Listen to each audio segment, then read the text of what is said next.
नमस्कार दोस्तों। मैं आपका अपना मुकेश बेल यूट्यूब चैनल भक्ति 24 आवर्स पर आप सबका स्वागत करता हूँ। आशा करता हूँ आप भी कुशल मंगल हो। आजकल हमारे यहाँ हर चीज पे चर्चा हो, यानी हम लोग टीवी में देखते हैं कि चाय पे चर्चा, कुरुक्षेत्र, कॉफी विद समन समन सो मने, यानी देसी विदेशी पत्रकार काफी डिबेट कर रहे होते हैं। उस डिबेट में एक ही उनका कॉमन एजेंडा होता है कि कैसे मोदी को घेरा जाए। यानी जो यहाँ हिंदुस्तान में रह रहे हैं वो भी, और जो हिंदुस्तान में नहीं रह रहे वो भी, उन सबका एजेंडा एक ही है कि मोदी को कैसे घेरा जाए। इसमें बहुत सारे पत्रकार हमारे हिंदुस्तान में भी शाम को 6 बजे, 8 बजे, 9 बजे डिबेट में मिल जाएंगे। बाल सफेद हो गए मेरी तरह, मेरे से भी ज्यादा 60 साल, 70 70 साल, 75 75 साल के वो हो चुके हैं। पूरी जिंदगी उन्होंने कांग्रेस की, यानी कांग्रेसियों की रोटियां खाई हैं। तो वो रोटियां कहीं ना कहीं उनकी नजर आती है बात करने में, यानी बात करने में पता नहीं लगता। आप पत्रकार हो, हाँ इंसान हो, पत्रकार से पहले आप इंसान हो। पार्टी के सामने आपका वजूद हो सकता है, लेकिन पत्रकार का एक फेवर, यानी जिसको बोलना चाहिए कि पत्रकार एक न्यूट्रल पर्सन होता है, यानी वो किसी के भेदभाव में बिलीव नहीं करता। लेकिन हमारे यहाँ बहुत सारे पत्रकार ऐसे हैं जो हर चीज में पॉलिटिक्स देखते हैं। जैसे कुछ बुजुर्ग हैं वो कांग्रेस की बात करते रहेंगे। अरे भाई, मेरी भी उम्र काफी अच्छी हो गई है। कांग्रेस के टाइम में ये था कि उनका कोई भी नेता बनता था, पहले पत्रकारों के घर बैठे होते थे और रात को दारू और नॉनवेज खा रहे होते, पैकेट हाथ में होते थे, फिर वो लिख रहे होते। यानी वो पत्रकारिता के गुण तो बहुत सारे पत्रकार जो मेरे को अभी भी नजर आते हैं, क्योंकि मेरी बैकग्राउंड भी फिल्म से रही है तो मैंने देखा है उनको। ठीक है ना। कुछ यूथ हैं, युवा पत्रकार, तो हिंदुस्तान में ही नहीं रहती, लेकिन वो हैं इन्फ्लुएंसर बोलना चाहिए। इन्फ्लुएंसर में एक बहुत सारा नाम, तो बहुत सारे नेता ध्रुव राठी को देखते हैं, सुनते हैं। जिस आदमी का अपना कोई हिंदुस्तान में वजूद नहीं, जो हिंदुस्तान से भाग गया, वो हिंदुस्तान के वजूद के बारे में, मोदी जी के बारे में बता रहा है।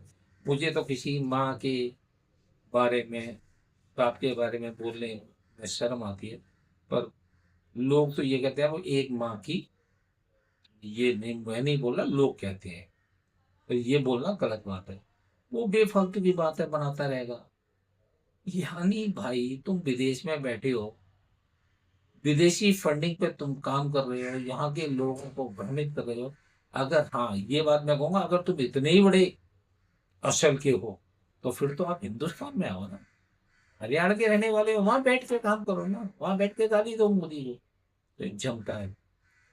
ऐसे तो मैं इंदिरा जी के बारे में कुछ बोल सकता हूँ, राजीव गांधी के बारे में बोल सकता हूँ भाई, पर वो मैं नहीं बोलूंगा, क्योंकि उन्होंने जैसा किया अपने टाइम में, उनको जो अच्छा लगा उन्होंने किया। अब ऐसे तो इंदिरा जी ने पता नहीं कितने लोगों का मर्डर करा दिया, लोग ही कहते हैं कि इंदिरा जी ने मर्डर करवा दिया। तो क्या वो मर्डरिस्ट, मैं कहता हूँ उनको मर्डरिस्ट। भाई हाँ उन्होंने गलत किया तो मैं गलत को गलत कहूंगा, ये नहीं कहूंगा, लेकिन बहुत सारे नेता, बहुत सारे लोग हर चीज को पॉलिटिक्स में ले जाते हैं। जैसे कि अभी रिसेंटली 4 मई को बंगाल में चुनावों के परिणाम आए। भारतीय जनता पार्टी ने काफी प्रचंड जीत की। मैं उनकी ये नहीं सोचना कि मैं उनकी तारीफ कर रहा हूँ तो, या उनकी पार्टी का बंदा हूँ, तो अच्छी बात है वो जीते हैं। उन्होंने मेहनत की होगी ग्राउंड लेवल पे, इसीलिए वो जीते हैं। या वहां के लोग ममता के शासन से त्रस्त होंगे, हो भी सकता है, नहीं भी हो सकता। लेकिन जो वीडियो जिस तरह की निकल निकल के आ रही है, लोग जय श्री राम के झंडे लेके चल घूम रहे हैं, सड़कों पे निकल रहे हैं, लोग एक खुशियां मना रहे हैं, यहाँ तक कि गवर्नमेंट ऑफिसों में खुशियां मनाई जा रही हैं। तो इसका मतलब एक आदमी झूठ बोल सकता है, दो आदमी झूठ बोल सकते हैं, फिर हजार आदमी, लाख आदमी झूठ नहीं बोल सकते। इसका मतलब वो कहीं ना कहीं बंगाल में ममता दीदी के शासन में त्रस्त थी। हाँ, एक बात और जो सुनने में लोग कह भी रहे हैं कि ममता जी का जो भतीजा है वो ज्यादा मक्कार है, वो गुंडा है। लोग कहते हैं कि वो गुंडा है। और जो अभी शुभेंदु अधिकारी जी के पीए की हत्या हुई उसमें उसका हाथ, उन लोग कहते हैं कि उसका हाथ है। जांच होनी चाहिए। जांच होने के बाद जितने गुंडे हैं, यानी जब गवर्नमेंट बन जाए तो वो टीएमसी के गुंडे हों, बीजेपी के गुंडे हों, कांग्रेस के गुंडे हों, लेफ्ट के गुंडे हों, मेरे यहाँ गुंडों को मेरे हिसाब से तो एक ही सजा, गोली मार देनी।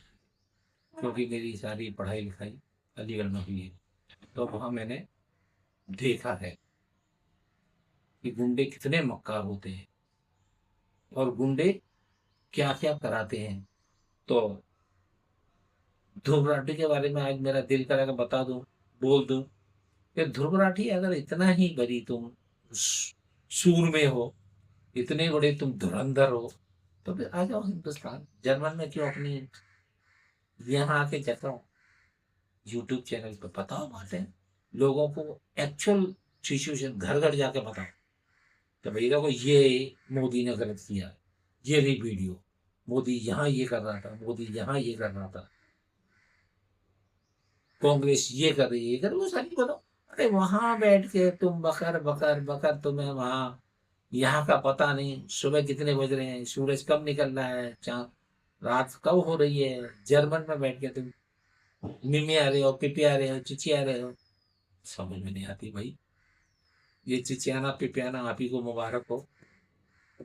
मैं तो सनातनी हूँ।